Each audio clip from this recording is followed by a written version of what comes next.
हाय, मैं रश्मि देवर्षी, Rashmi's food twist में आपका स्वागत है। आज मैं आप सभी के साथ में साबूदाना बड़ा की रेसिपी शेयर कर रही हूँ और ये बिल्कुल दूध जैसा सफ़ेद बनेगा।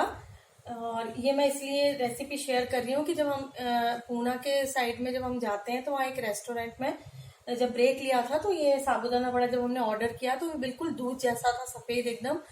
और जब मैंने इसको वो टेस्ट मेरे दिमाग में बैठा हुआ था तो मैंने जब उसको ट्राई किया तो बन गया। तो इसलिए वो रेसिपी आप सभी के साथ में मैं शेयर कर रही हूँ। तो चलिए रेसिपी स्टार्ट करते हैं। सबसे पहले यहाँ एक बोल भीगा हुआ साबूदाना है, जैसा आप रूटीन में भिगोते हैं उसी तरह से भिगो लें।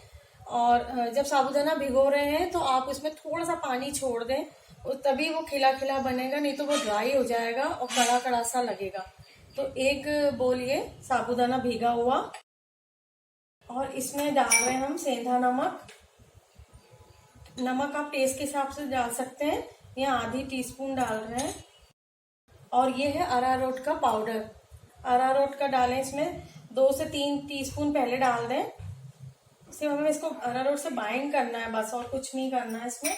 पहले इसको अच्छी तरह से मिला लें, फिर हम इसमें 1-1 चम्मच पानी डालेंगे। बहुत थोड़ा डालना है, बस बंध जाए, बस ये बड़ा की तरह हो जाए, इतना ही डालना है इसमें पानी।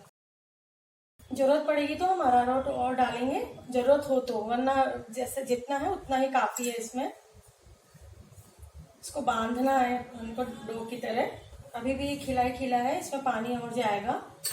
तो एक बोल में कम से कम है ना 1/4 कटोरी इसमें पानी जाएगा। ये बंध गया अच्छी तरह से, देख इस तरह से बंध जाना चाहिए, जिस तरह से हम बड़ा तैयार करते हैं। और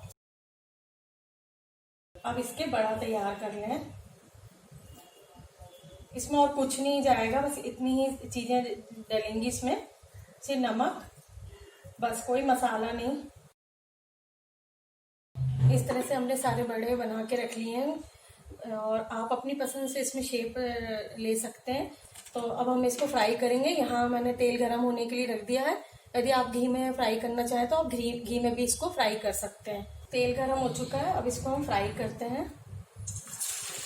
पहले एक डाल के देख लें। और कई बार साबूदाना ऐसा होता है कि फटता भी है, तो बहुत केयरफुली करें इस काम को। बस इसको इतना फ्राई करना है कि हमारा अरारोट थोड़ा सा पक जाए बस। तो ये साबूदाना भीगा ही हुआ है पहले ही।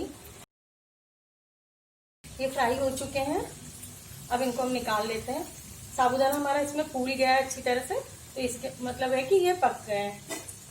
इनको एक टिश्यू पेपर में निकाल लें।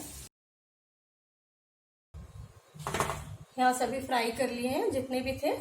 अब इनको हम सर्व करते हैं। ये सर्व करने के लिए तैयार है। और इसको वहां पर मीठे दही के साथ सर्व किया था। और यदि आपको मेरी रेसिपी सही लगे तो आप इसे लाइक शेयर और कमेंट जरूर करें, और सब्सक्राइब ना किया तो जरूर करें, और बेल आइकन को प्रेस करना ना भूलें। Thank you.